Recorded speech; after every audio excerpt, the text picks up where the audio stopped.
Hello दोस्तों, कैसे आप सब? I hope you all are doing good. और मैं बता दूं, मैं भी ठीक हूँ। तो आज हमारे साथ हैं सीए अजय महेश्वरी। ये जो है, इन्होंने 77 मार्क्स स्कोर किए हमारे इलेक्टिव सब्जेक्ट में, और ये हमारी हेल्प करेंगे कि किस तरीके से हम पढ़ाई करें और किस तरीके से हम जो है अच्छे मार्क्स स्कोर करके सीए बनने में जो है हम योगदान ले सकें इलेक्टिव सब्जेक्ट का। So first of all, congratulations Mr. Ajay for clearing chartered accountancy exam and इनकी अभी जॉब लगी है in Barclays, so congratulations for that too. Thank so you. over to you Ajay. Thanks Gaurav, thank you so much. Pleasure to be here. Okay. Thank you. Okay, और आप लोग सोच रहे होंगे कि सेटअप चेंज है या कुछ ऐसा है, तो ये कैंडिड कॉन्वर्सेशन होगी बट आपके लिए फ्रूटफुल होगी। आई विल मेक श्योर कि आपकी हेल्प हो, आपका टाइम वेस्ट ना हो, जैसा कि मेरी और वीडियोस को देख के भी आपको लगता होगा। आई होप सो बट यहाँ पर हमारा जो है क्वेश्चन अजय सिर्फ ये रहेगा कि आपने जो इलेक्टिव सब्जेक्ट पढ़ा है वो किस तरीके से पढ़ा है और कैसे हम जो है मार्क्स स्कोर कर सकें। ठीक है, अच्छे मार्क्स स्कोर कर सकें। मैं कुछ 4 या 5 क्वेश्चंस हैं जो बच्चों के रहते हैं अमूमन, और वही आपसे पूछूंगा। प्लीज़ उसको आप जो है अच्छे से समझाइएगा बच्चों को, और जिससे कि हमारे बच्चों का जितना बेनिफिट हो अच्छा है। सो पहला क्वेश्चन मेरा यही है कि अजय आपसे कि हम किस तरीके से जो है इलेक्टिव सब्जेक्ट की अप्रोच रखें पढ़ने की, और कितनी नंबर ऑफ जो है रिवीजन्स रखें, और क्या प्रोसेस है उसका एग्जाम की डेट तक का, प्लीज। सो सबसे पहली इंपॉर्टेंट बात इलेक्टिव सब्जेक्ट को पढ़ने के लिए है कि should give the respect to this subject that it deserves. So ये सब्जेक्ट को हम रिस्पेक्ट ही नहीं देते कि भाई ओपन बुक है, बुक लेके चले जाएंगे, पढ़ लेंगे, but don't make that mistake, that's a heavy mistake. तो इस सब्जेक्ट को रिस्पेक्ट दो, उसको उतना ही उसको ऊपर समझो जितना हम बाकी 3 सब्जेक्ट को समझते हैं। Right. इसमें भी पास होना जरूरी है, इसके बिना आप सीए नहीं बन सकते इसमें पास हुए बिना। ठीक है, Right. So regarding the number of readings required, I did 2 readings, 2 plain readings of the subject for each chapter. So process was simple. You list down all the chapters. आप लिस्ट बनाइए और सब पे टिक लगाइए जो चैप्टर आपका होता जा रहा है। 1 टिक 1 रीडिंग, 2 टिक 2 रीडिंग। परफेक्ट। सभी चैप्टर्स की 1 रीडिंग आपने कर दी। उसके बाद तीसरा इज, जब आप 2 रीडिंग कर लेंगे किसी सब्जेक्ट की, तो हर चैप्टर की, तो आपको वो चैप्टर्स पता लग जाएंगे जो आपको समझ में नहीं आए 2 रीडिंग के बाद भी। ठीक है, तो उससे रिलेटेड उसके बाद फिर वीडियोस काम आती हैं यूट्यूब पे। मैं अज्यूम कर रहा हूँ कि you are not taking any coaching classes for this subject, right? So which is very common. हमारी मास ऑडियंस भी वही है जो खुद से सेल्फ स्टडी करके सब्जेक्ट को क्लियर करना चाहते हैं। सो वीडियोस देखिए उस पर्टिकुलर टॉपिक पे, उस पर्टिकुलर सब्जेक्ट पे, और अपना कॉन्सेप्ट क्लियर कीजिए, बिकॉज ये एक ऐसा सब्जेक्ट है जिसमें रटना would not be helpful at all. Right. तो वो तो काउंटर प्रोडक्टिव और हो जाएगा अगर आप रटेंगे, तो मतलब वो तो कुछ भी काम करनी है, आपका टाइम वेस्ट ही हो रहा है। कॉन्सेप्ट्स क्लियर होने चाहिए, कॉन्सेप्ट्स बहुत ज्यादा क्लियर होने चाहिए। तो आप वीडियोस देखिए उन कॉन्सेप्ट पे जो कि आपको 2 रीडिंग के बाद भी आपको कॉन्सेप्ट क्लियर नहीं हुआ है। ठीक है, तो आपने 2 रीडिंग के बाद जो कॉन्सेप्ट क्लियर नहीं हुआ उसकी वीडियोस देख ली। अब number of revisions is, so basically 2 revisions and 3rd is video.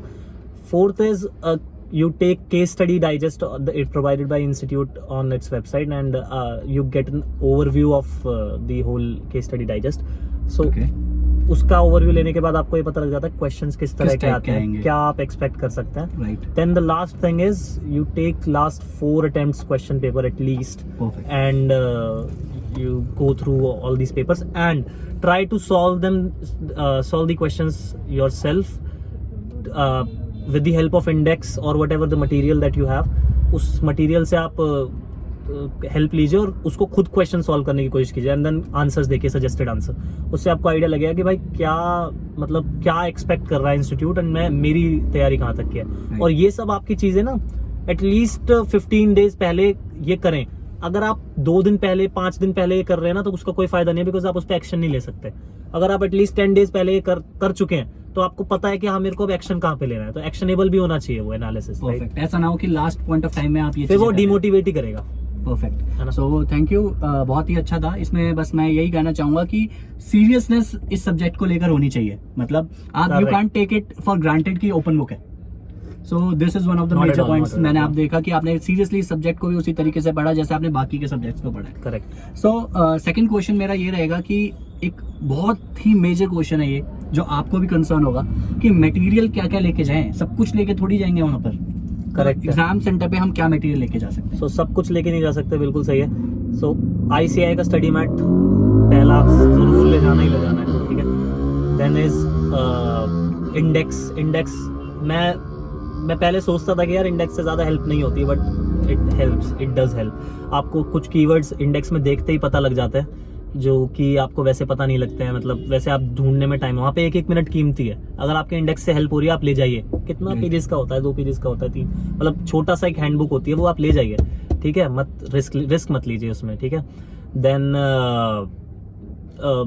Index ICAI का स्टडी मैट, आपकी कोई और आप जिस बुक से भी पढ़ रहे हैं, कोई और आपने बुक रेफर की हुई है, वो केस स्टडी हैंडबुक जो मैंने आपको बताया था, जो स्टडी करने के लिए बताया था, वो ICAI का केस स्टडी डाइजेस्ट जरूर ले जाइए। उसमें और कई बार डायरेक्टली सेम क्वेश्चंस आ जाते हैं तो वो भी हेल्पफुल आपके लिए और रहता है। उसका भी मैं कहता हूँ कि उसका भी एक इंडेक्स बनाइए, बिकॉज केस स्टडीज उसमें बहुत सारी होंगी।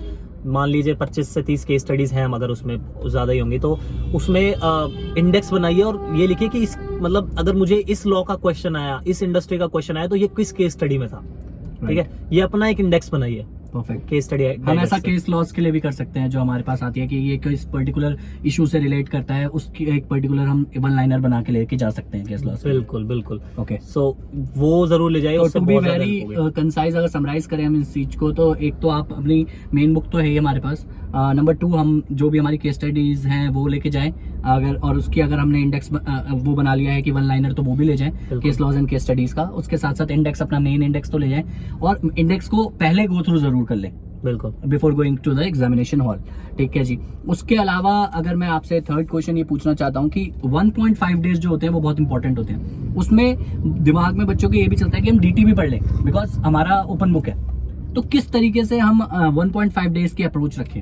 यार मैं तो रेकमेंड नहीं करूंगा कुछ भी और कोई भी और सब्जेक्ट उठाना बीच में, ओके, बिकॉज वो डाइल्यूट कर देगा आपकी जैसे कि मैंने शुरू से ही बोला कि give this subject the respect it deserves. अगर आप 1.5 डेज में कोई और सब्जेक्ट पढ़ रहे हैं, मतलब नहीं, वो मेरे हिसाब से तो नहीं है। मतलब हो सकता है कुछ बच्चे पुल ऑफ कर दें उस चीज को, राइट। मैं ये नहीं कह रहा कि इम्पॉसिबल है, but I would not recommend. जिस तरीके से हमारे कुछ पेपर्स आए हैं पिछले अटेम्प्ट में इलेक्टिव्स के, तो मुझे तो नहीं लगता कि हम इसको इतना कंसेप्चुअल अंडरस्टैंडिंग बहुत ज्यादा अच्छी चाहिए, कंसेप्चुअल अंडरस्टैंडिंग। सो आपकी कितनी भी रीडिंग कर लो, मैंने 2-3 रीडिंग बताई वो पास होने के लिए इनफ है, बट आप कितनी भी रीडिंग कर लो, सब्जेक्ट के अंडरस्टैंडिंग के लिए वो इनफ नहीं रहेंगी। तो आपको ऐसा नहीं, मतलब वो जो 1.5 डेज है उसमें भी आप कितनी रीडिंग करो, उसकी एक और रीडिंग करो, उसकी एक और समझ। आपको जब मैं ये जो 2 रीडिंग बता रहा हूँ, ये सुनने में बहुत ज्यादा वैसा लग रहा होगा, लेकिन आपको 2 रीडिंग में बहुत सारी अपने गैप्स पता लग जाएंगे ऑलरेडी, क्योंकि आपको 1.5 डेज में कवर करने होंगे। वीडियोस लीजिए, कई सारे ऐसे गौरव हैं, इनकी वीडियोस हैं जो कि सब्जेक्ट से एक दिन पहले वीडियोस आती हैं, पेपर से एक दिन पहले आती हैं, पेपर से 2 दिन पहले आती हैं। उनकी पूरा कोर्स एक कंसाइज वे में वो पूरा रिवाइज करते हैं, तो वो लीजिए, वो हेल्प करता है। जो भी आप 1.5 डेज में इस सब्जेक्ट में रिलेटेड जहां से भी पढ़ सकते हैं वो पढ़िए। परफेक्ट। किसी और मतलब उसको खाली मत बैठिए कि मैं क्या पढूं, कुछ तो पढ़ो। मतलब अगर वर्स्ट केस सिनेरियो कुछ तो पढ़ो, क्योंकि कुछ भी आ सकता है पेपर में उस टाइम पे, ठीक है। तो अपने, और नहीं तो जो आपको आता है वो पढ़ लो, जो आपको ऑलरेडी आता है, क्योंकि ऐसा नहीं है कि आप पूरा टाइम ही फिर डायरेक्ट टेक्स्ट पे ही जा रहे हैं। मतलब एक हो रहा है कि इस सब्जेक्ट को वो सिर्फ 0.5 डेज में पढ़ा जा रहा है, एक दिन पूरा डायरेक्ट टेक्स्ट को दे दिया जा रहा है। उसके बाद फिर परेशान हो रहे हैं कि हमारे इसमें एग्जाम्शन नहीं आई, क्योंकि ये सब्जेक्ट बहुत मेजर रोल प्ले करता है in becoming your chartered accountant, in clearing your exams. तो ये बहुत इंपॉर्टेंट हो जाता है कि आप इस सब्जेक्ट को उस 1.5 डे में उतने ही रिस्पेक्ट के साथ पढ़ें, और पहले भी उतने ही अच्छे से पढ़ें, जैसा कि मुझे आपसे पता चला। So thank you so much Ajay, ये भी बहुत हेल्पफुल था। इसके अलावा एक प्रॉपर एडवाइस जो एग्जामिनेशन हॉल की, लास्ट क्वेश्चन ये है मेरा कि एग्जामिनेशन हॉल में क्या एडवाइस दें अगर मुश्किल पेपर आ जाता है, मुश्किल क्वेश्चन आ जाता है। तो जैसा कि हमें नहीं, कुछ क्वेश्चंस होते हैं जो अब आदत ऐसी हो गई है कि बच्चों को कि हमें डायरेक्टली क्वेश्चंस देखे हुए मिल जाते थे, बट अब ICAI चेंज हो रहा है। तो उसके लिए कैसे हम तैयार करें अपने आप को, पहले 15 मिनट्स में किस तरीके से देखें, और फिर 3 आवर्स किस तरीके, 4 आवर्स किस तरीके की फाइट दें? सो यार इसमें ना मेरे को ऐसा लगता है कि 2 तरह के माइंडसेट चलते हैं। तो जब पेपर ऐसा आता है कि कुछ भी देखा हुआ नहीं है, तो एक तरह के बच्चे होते हैं कि यार वो अभी भी उस माइंडसेट पे अटके हुए होंगे कि बिल्कुल एग्जैक्ट वाला ही लिखना है हमें, बुक वाला, ठीक है। तो अगर वो नहीं मिल रहा, कहीं ना कहीं से वो वर्ड देखो, और वो वर्ड जहां पे जिस लाइन में दिख गया वो चेप दो, बिल्कुल समझे कि केस क्या कह रहा है और क्वेश्चन क्या कह रहा है। बिल्कुल, ठीक है। एक वो माइंडसेट है। एक और माइंडसेट है जो कि मेरे को ऐसा लगता है है बहुत ज्यादा, लेकिन हम डिस्कस बहुत कम करते हैं उस बारे में, जो कि बच्चे बहुत ज्यादा सोचते हैं कि यार ये सही होगा कि नहीं होगा, ये मतलब एग्जैक्टली तो कहीं मिल ही नहीं रहा, Right. मतलब मेरा गलत ही होगा, ये बहुत ज्यादा ही नर्वस हो जाता है, डिमोटिवेट हो जाता है। वो भी उतना ही गलत है जितना वो पहले वाला था। आपको एक्सपेक्टेशन आईसीएआई की क्लियर होनी चाहिए, इसलिए मैं कहता हूँ पास पेपर और सजेस्टेड आंसर देखो। कई बार हम बहुत ज्यादा एक्सपेक्ट कर लेते हैं कि आईसीएआई को बहुत कुछ ज्यादा ही चाहिए, इतना उसको नहीं चाहिए। Right. आप एक बेसिक लेवल का आंसर लिखते हैं, एक अच्छा आंसर लिखते हैं, डिसेंट आंसर, Conceptual जो क्लियर एक हो, decent केस answer- से रिलेट करता हो, डिसेंट Right. आंसर लिखते हैं, उस पे मार्क्स मिलेंगे, कोई नहीं रोक सकता उसमें मार्क्स, ठीक है। तो इसलिए सजेस्टेड आंसर जरूर देख के जाओ, उससे आपकी एक्सपेक्टेशन, अगर एक्सपेक्टेशन मिसमैच है, आपको ऐसा लग रहा है इसे बहुत ही कम एक्सपेक्ट कर रहा है, तो आपको ये पता लगेगा कि नहीं इतना भी कम नहीं है, इस लेवल का स्टैंडर्ड आंसर तो देना पड़ेगा। आपको ऐसा लग रहा है बहुत ज्यादा, मैं तो यार ये नहीं लिख पाऊंगा, इतना ज्यादा हार्ड होगा, लेकिन फिर आपकी एक्सपेक्टेशन थोड़ी नीचे आएंगी, नहीं यार इतना भी नहीं है, ये इस लेवल का आंसर चलता है, मार्क्स मिले हुए हैं। मैं तो ये भी कहता हूँ कि जैसे गौरव ने भी डाली हुई है अपनी वीडियोस, अपने पेपर की, जो चेक्ड पेपर्स की डाली हुई है, वो आप वीडियोस जरूर देखो, उसमें बहुत अच्छी अंडरस्टैंडिंग निकल के आती है कि किस तरह के आंसर्स पे मार्क्स मिल रहे हैं, आईसीएआई ने किस तरह के आंसर्स पे मार्क्स दे रखे हैं, ठीक है। आपका कॉन्फिडेंस इंप्रूव होगा, उससे कॉन्फिडेंस बूस्ट होगा।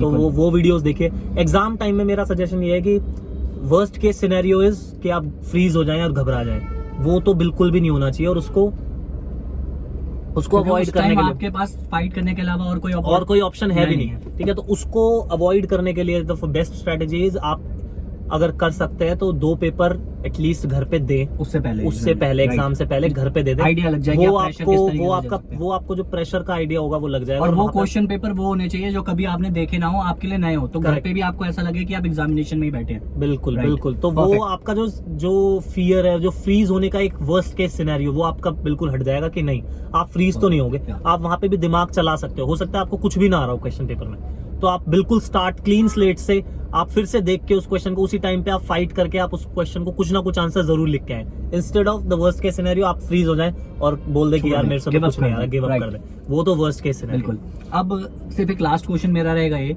कि ये क्वेश्चन रहता है कि जब हम आंसर्स लिखते हैं तो डायरेक्टली कॉपी पेस्ट कर दें या अपनी भी लैंग्वेज लिखें और उसमें केसेस घुसा दें, या आपने केस जो क्वेश्चन केस स्टडी है उसको लिंक करके लिखें, मतलब वो क्या तरीका है, किस तरीके से पहले लॉ लिखें फिर केस को लिखें उसके बाद कंक्लूजन दें, उस पर एक बार बता दो। ये बहुत मेजर एक प्रॉब्लम है जो बच्चे फेस कर रहे हैं। यार यहाँ पे आपकी रीडिंग बहुत ज्यादा मैटर करेगी, आपने किस लेवल का रीड किया है सब्जेक्ट को, ठीक है।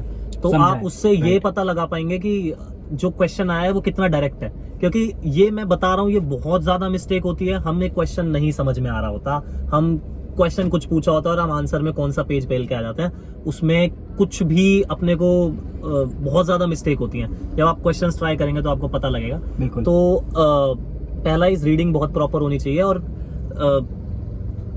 अपना जो सब्जेक्ट की अंडरस्टैंडिंग है उससे आपको ये पता लगेगा कि डायरेक्ट कितना है क्वेश्चन। कई बार क्वेश्चन बिल्कुल डायरेक्ट होगा तो उसमें ऑफ कोर्स डायरेक्ट आंसर देना है, उसमें हमारे पास चॉइस नहीं है, उसमें आप डायरेक्ट मार्क्स मिलेंगे, क्योंकि उसमें दिमाग मत लगाओ ज्यादा, चेक करने वाला है उसके पास भी वही सेम आंसर है जो आपके पास। बिल्कुल उसमें दिमाग नहीं लगाना है ज्यादा, उसमें सीधा जो आपकी बुक में लिखा हुआ है वो पूरा कई बार हमें ना ज्यादा ऐसा लगता है कि यार इतना डायरेक्ट लिखने से थोड़ी ना कुछ होगा, लेकिन होता है भाई, मतलब डायरेक्ट ही चाह रहे हैं वो उस क्वेश्चन। बिल्कुल परफेक्ट, बिल्कुल जो एग्जैक्टली बुक में वो रिटर्न, वो आपकी राइटिंग का टेस्ट है, ये समझ लो, बस आपकी स्पीड का टेस्ट है कि आप कितना जल्दी जल्दी लिख सकते हैं, बस वो जल्दी जल्दी लिख के आओ, ठीक है। दूसरा इज अगर इनडायरेक्ट है आंसर तो आप सबसे पहले ये दिमाग में रखो भाई सबके लिए इनडायरेक्ट है वो, ठीक है।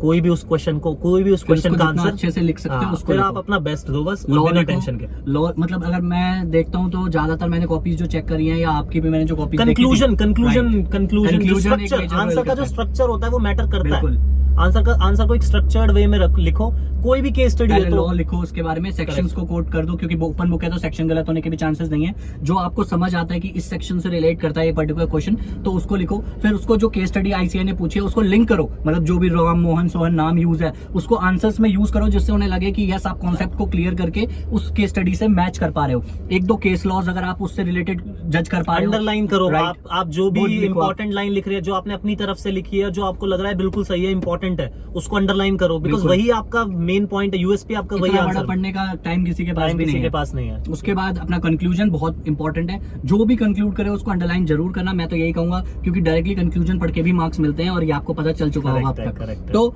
ये जरूर ध्यान रखना, आपकी कंक्लूजन भी हमें ध्यान से देना है। So Ajay, thank you so much. अगर इसके अलावा भी कुछ क्वेश्चंस होंगे या आपकी आंसर कॉपी चाहिए होगी बच्चों को, तो मैं आपसे मंगवा लूंगा, आप प्लीज बिल्कुल, प्रोवाइड कर बिल्कुल, दीजिएगा। बिल्कुल। और कमेंट्स में अगर कुछ और क्वेश्चंस आएंगे तो I will definitely ask Ajay कि वो और जवाब दे पाए।